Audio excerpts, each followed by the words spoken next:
Obi apanade, obi baporo bake, batonga. How's the tour going? How's the road? Well, it's had started very comfortably, and it's gonna get complicated because of traveling from one point to the other. But I love it. That's what I get my kick from, knowing that I'm gonna get on stage after all those airports and hotels rooms. Can't wait for the stage to come. What's the feeling on stage? Love and joy. I love being on stage. I hate to be in the studio. If you see me in the studio, you laugh your head off because I get bored so quick. And I'm like, man, I just sang the song to a wall and a microphone. I'm done, right? Let me get out of here. Oh, you want it back. You want the feedback. You want people to dance. Yes. Yeah. I love the stage more than anything else. I can be on stage from January 1st to December 31st. I'll be happy. I read this quote from your mom where she told you that you need to be naked spiritually on stage. What does that mean? Well, it took me a while before I understand that because sometimes on tours things happen when you're tired and when you're on a tour bus and you're supposed to be 2 days before at the concert place and you arrive 4 hours before the show because of mechanical problem and you have to be on stage and perform like nothing had happened. If you're not naked spiritually, you can't get there. It means you just have to give yourself completely.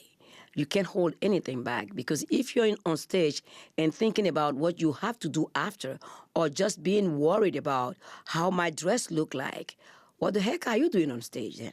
How do you not worry about that stuff? How do you not worry about what do I look like or what do I have to do after this or I'm tired or... Because I live the moment. My stage outfit are made for me not to worry about it. Nothing can be on my way when I'm on stage. The dress, the pants, whatever I wear is serving the purpose of being there.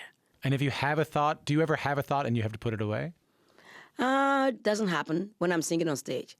I'm in the moment and I know what's going to come next. And the next one before, as I'm finishing one song, the next one coming, I'm like, okay, let me figure out if I'm going to remember the words.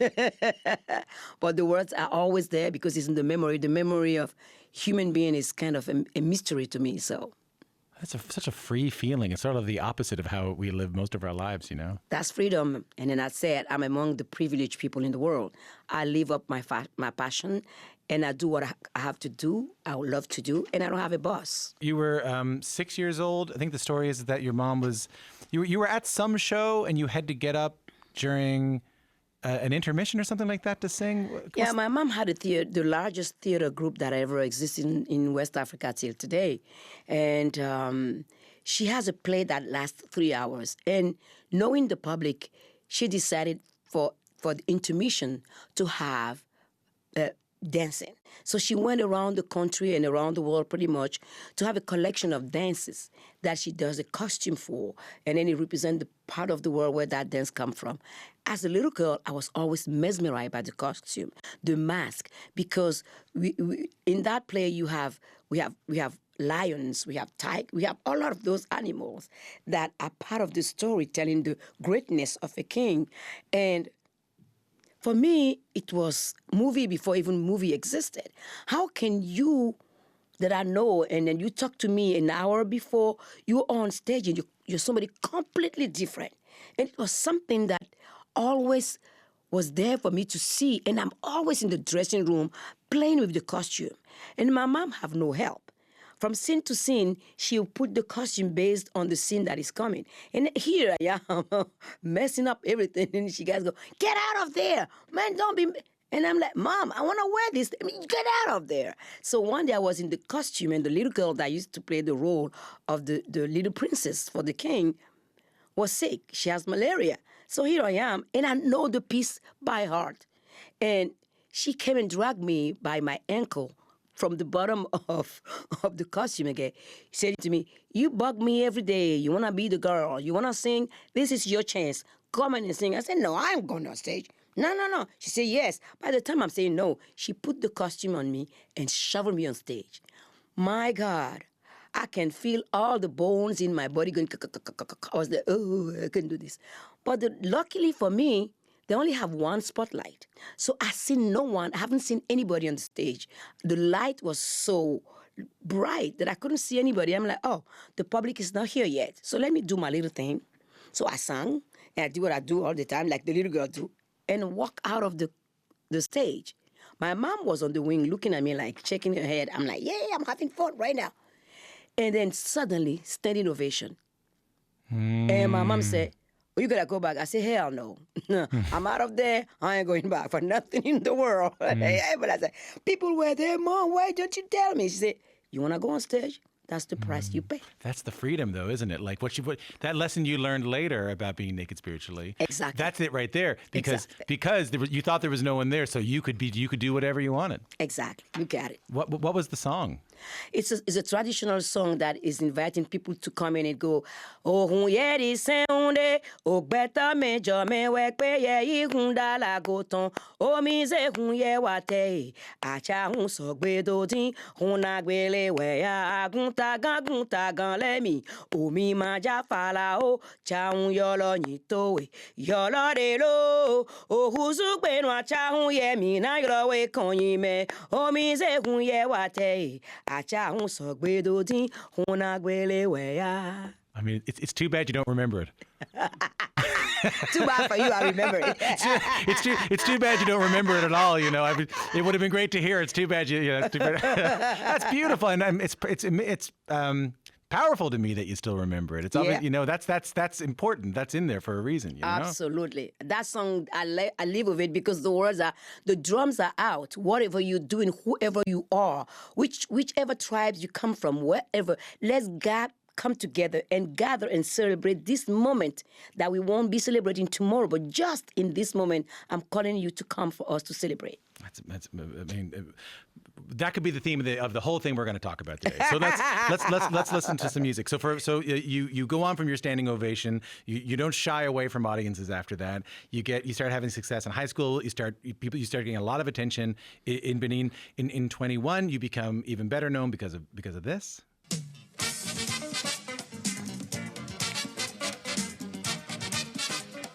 Ragap. Do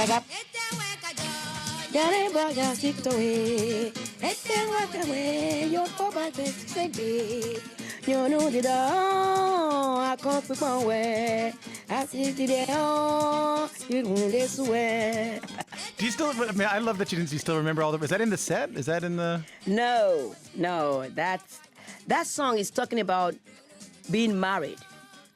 Why did you decide that wife is no longer good for you? And you know that having a couple demands a lot of compromise, a lot of work, a lot of love, and a lot of everything that you can put in to have a family.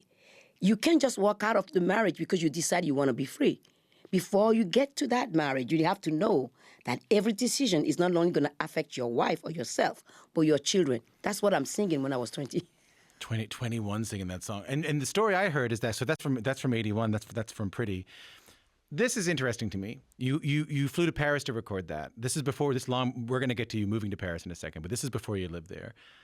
I was reading that you got there in the night and left the next morning. Yeah, I get in the studio at 8 p.m. and I finish at 8 a.m. So you had to do a lot of music in one take there. Yeah, because there was no money. I have to take what was owed to me as a student. You can take a loan to go to university.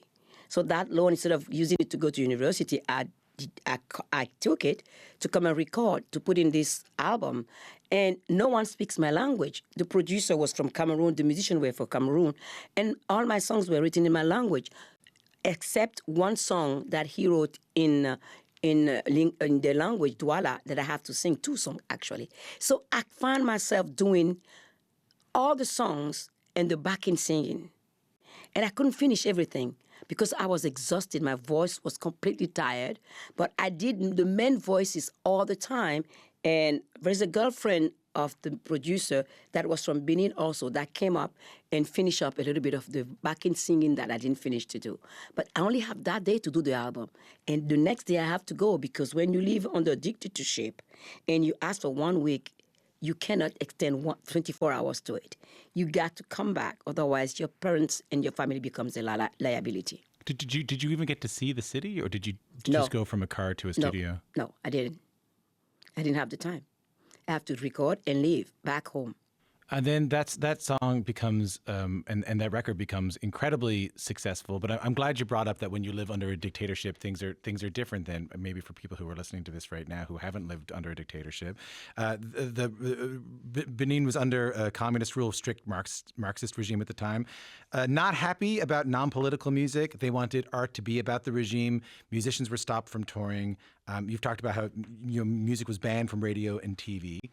How does it play out? Like, I would understand it if you were starting out and they would stop you from starting out.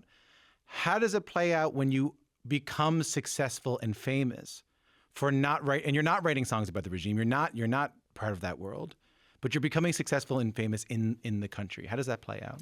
Well, it plays out that I was lucky enough to be able to leave the country to sing in other countries. So I escape a little bit of that rule that every song that you write, if you're from Benin and you're an artist, you have to promote the ideology of ready for revolution, the fights continue. It has to be in every song. And my father had taught us, all of us, to not be linked to political party because as they come, as they go, you have to be independent. So when it becomes impossible for me to escape that, I decided to leave the country. But were they upset with you for becoming successful outside of that? Like, when you were becoming successful for writing songs that weren't about, or singing songs that weren't about the regime, was the regime upset with you about that? No, but I was on the watch, pretty much. Yeah. And the fear of my father, because let me put it in perspective for you. The house I grew up in, it was a free speech house. And it was open to every single human being. Doesn't matter which language you speak, wherever you come from, what is your skin color. My mom and dad didn't care much. You have to come to be, and we will speak freely about everything, at the exception of 3 subjects that my father said was off the table: racism, xenophobia, and anti-Semitism. Anyone that have those ideas, the door is not open to them. But apart from that, I grew up to be able to speak freely my mind. And when I was 12 years old and dictatorship came in, and I know that anyone that comes to my house is potentially a danger for my family and for me. I can't speak freely anymore. It's stifling. It makes you feel little. It makes you want to jump out of your body, but you don't know where to go because there's nowhere to go. So you lost the trust of your largest family, of your friends. And to speak to my parents, and if you have anything to say, we need to lock ourselves in a room and whisper, and speak in very low voice. The telephone, when it rings, you jump up. Who is this? You can't speak about anything. That's dictatorship for you. They don't say that. They don't have to put you in jail. They jail you in your home.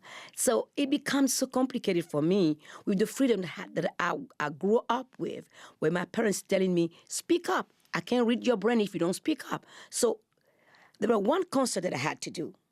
And that concert, I couldn't escape that concert. It was a concert celebrating an anniversary of all the state of West Africa. It's called CDAO. And I was invited with a lot of artists from Benin, the traditional musicians, and I was the only one that didn't have a song with Ready for the Revolution, the Fight Continue. But they invited me anyway. But my dad came and my mom followed me just to make sure that they will be staying on the wings and telling me, don't speak up. Whatever you do, just shut up. And that day was a day where my entire life I felt filth. I felt disgust by men in power because they put their table under the stage and they want to look down under your skirt. Basically, there was no respect from none of them. And it was a moment where I get off stage and my mom and dad saw me and they said, they did this. Just shut up. They sort of made the zip lip sort zip, of. Yeah. Don't. So when we get back home in the car, my father said, please give us a year for us to gather money together and we're going to send you to join your brother in Paris. But don't talk to anyone. It's going to be hard. We know we raised you all to be free thinkers, to be liberal, to be free. But this is a different situation right now, so you gotta be really careful. I mean, I tell you, that year, if there's no day that goes by without me crying, sleeping, what the hell is this? And then the time have come to leave, and it was a whole strategy that we put together with a cousin of mine that was getting married, and she lived very close to the airport. So my parents make sure that all the neighborhood know that they were going to be the witness of that couple, that we were invited to go. Because you don't know who to trust. Even your neighbor, you don't trust them. So I had to, my father put the car in the house to put my suitcase in it. And I have a plastic bag with my clothes that I'm gonna wear to go to the plane. And then we get to the wedding dinner, and the time comes. The flight was the flight that Air France that will leave Benin 11:55. I think it's still functioning till today. And then my father have to drive me to the airport, but he cannot. He could not drive me right to the door, so he'd have to drive me far where there were no lights for me to drag my suitcase to get to the airport. Right. And also because I didn't ask for the authorization, because under dictatorship, before you travel, there is a stamp that they put in your passport the day you leave and the day you're supposed to come back. And if you don't come back, then your family have to give them, they cannot say they don't know where you went. So, right. Yeah, he needs to be able to deny knowing that you left. Exactly. Right. So the last image of my father is my father behind the wheel of his car, weeping like a child. I've never seen my father weep like that. And he was saying, what am I doing? What if you get caught? How am I going to live with myself? And I said, Dad, please let me go. Even if I go to jail, I will never blame you for it. You're giving me a chance. I can't stay here. I gotta go. And I was lucky enough. When I arrived, I checked my bag. And what was going on during the dictatorship, the dictator come from the north. And everybody that from the south, where I am from, will have, no matter where you're working, you always have somebody from the north spying on you. So I arrived, the southern guy was there, and he used to do music with my parents. When he saw me, he knew exactly what was going on. And he panicked, and he said, what are you trying to do? I said, please let me go. And then he said, you don't have much time. My colleague just left for the bathroom. Run, disappear. So I ran.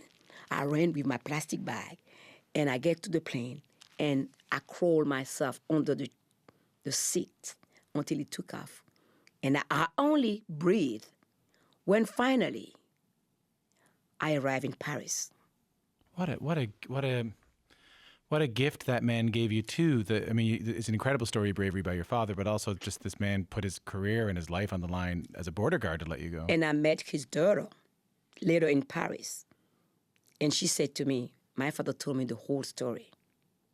He never get promoted. His paycheck never go nowhere. They found out, yeah. Yeah. And then he said to his daughter, I wish I could see Angélique again and tell her not to feel guilty about it because I don't regret it one bit. Just unbelievable story, and sadly also incredibly believable story too at the same time. So many people have gone through something like that. But what I can't figure out is when you went back to Benin, because you had to leave under such duress. When were you able to go back? 1991. Why? Because the regime was still there. Yeah. In 1990, there were uproar. I mean, people in the street, everywhere in Benin, people say, we don't want you guys anymore. Yeah. And the dictator said, there are so many people from all regions of the country. And they say, you kill us today, more going to come tomorrow. You're going to kill every single person in this country, and you're going to just have an empty country of people. We are sick and tired of y'all. You got to leave. And he said, okay, I'm going to leave. But I won't go to jail. No one will blame me for anything, and I will be free in this country. People were so tired, they said, whatever you want to leave, fine, just leave. Whatever, sure. Okay. So he left. Then I could go there with RFI. We did a show there. The hardest part of thing when you live under those circumstances, when you are an immigrant somewhere, the hardest thing to live with is the homesickness. There's nothing better than your home. And no one, absolutely no one, no matter under any circumstances, leave the comfort of the home where they were born to go somewhere else saying it's going to be better there. Is they better have that better life where they come from. And the hardest thing for me was not to be able to talk, to even call my parents, to hear their voice, not knowing what happened, no news whatsoever. And that is something that kills you step by step. Yeah. So what do you remember about arriving back?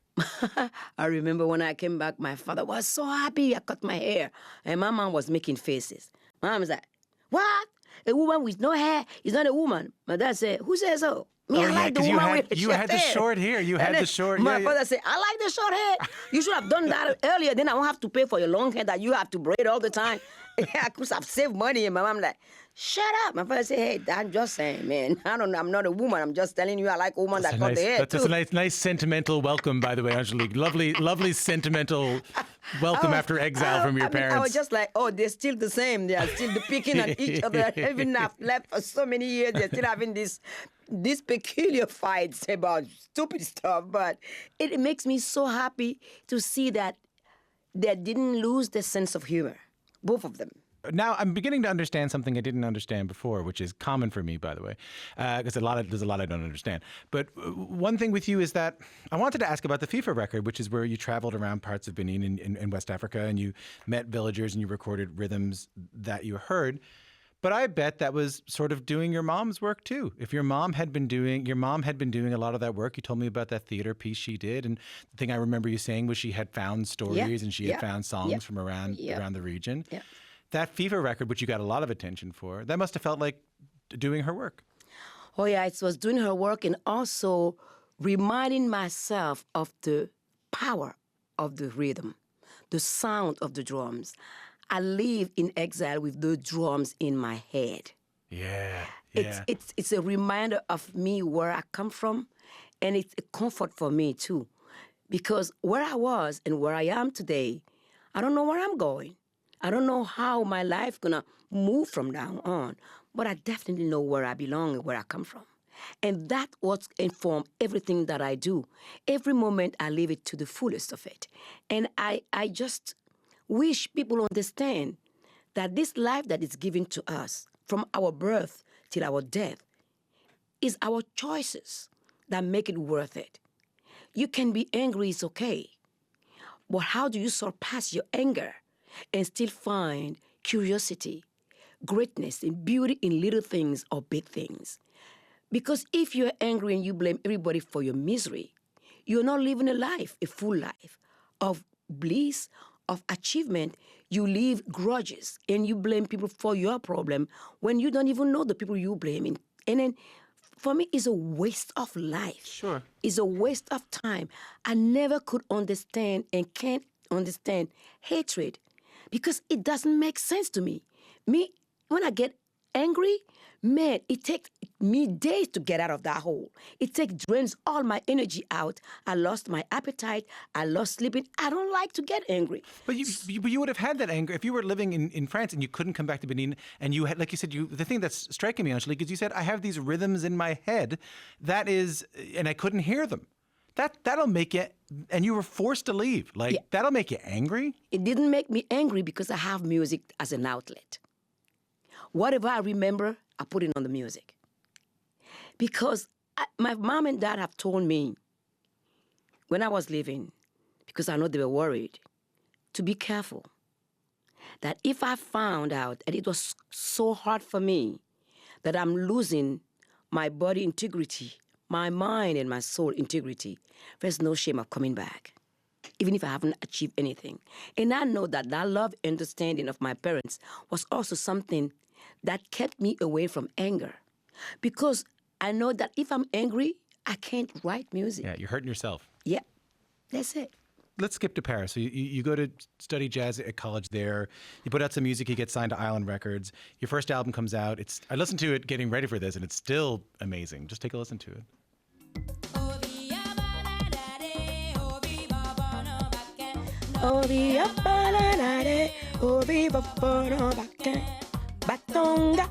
Yokoche baladade, no, batonga, kwela chino de mi. I was thinking a little bit about how people would have approached music production at that time in Paris in the 80s and I guess in the 90s in this case, that it would have been like harmonically driven. Like oftentimes for people who don't know, when you walk into a studio, you have a song, and the song that you have is chords and lyrics, and then you figure out the rhythm based on the chords and lyrics. What I find interesting about you is, if I'm not mistaken from what I've read, your approach then and now is you start with the rhythm section. Like it has to start with the percussion. It starts with the rhythm, and then you build. It's not how I'm used to making music. To talk to me a little bit about that. I love this attitude. Well, I mean, the thing that is really interesting when I did that first album was to get people to get used to the rhythm, some of the rhythm where I come from. Benin is a small country, but there are rhythm every village, every mile, every village you cross. There's different language and there's different rhythm. And I grew up in the southern part of Benin, but I was lucky enough through the work of my mom during the theater thing to understand globally what is in there. But I am a rhythmic person. When I hear a drum when I was a kid, there's nothing you can do to stop me to find where that drum is. And I'm going to go. I'm going to go and dance and listen and learn. So when I started writing my demos for that album, we started with the percussion from my country. That's how we were able to build the harmony and everything that makes sense. So when I met the producer, Joe Galdo, in Miami, he's a percussion player himself, but he wanted to start the whole thing with a machine drum. I said, no. Please trust me on this. Let's start with the percussion and listen to what the percussion is telling you to program the drums based on the percussion. He said, well, I would give it a try because it's an interesting thing. I've never done that.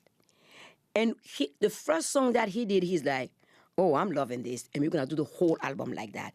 If it's a ballad, whatever it is, we're going to start exactly what you... because it becomes completely a different way of working.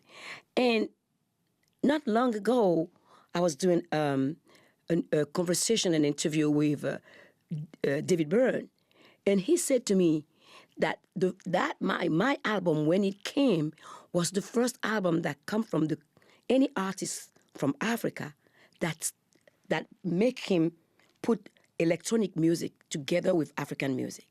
And he used for his the album that followed my album, Joe Galdo as a producer, because he said it was absolutely a mind-blowing moment from him to hear electronic in African music that sounds so good. What you go on to do is amazing. So you go on to record a lot of different kinds of music. I talked about Talking Heads earlier. We could talk about Jimi Hendrix. We could talk about the Voodoo Child version, which is excellent. We could talk a little bit about the Philip Glass. That Philip Glass thing was amazing, by the way. Well, that's Philip. I've known Philip forever, and when the musical director of the London Philharmonic asked him to write me a symphony, and he said, well, Angélique, give me 3 poems. I will see what I can do with it, and you choose the subject. I'm like, all right, Philip, I'll give you something. So I wrote a poetry in Yoruba, and I translated and recited it for him about the mythology of the creation of the world, according to our myth in Yoruba. And he delivered something that was beyond my expectation. Then I asked Philip, I said, how in the world were you able to do this work? And then he looked at me mischievously and go, but Angélique, you don't know everything about me, don't you? I'm like, I don't. And I don't pretend to know about you. And then he said to me, well, I study phonetics. So he gave me the manuscript of it. I still have it. And that is Philip.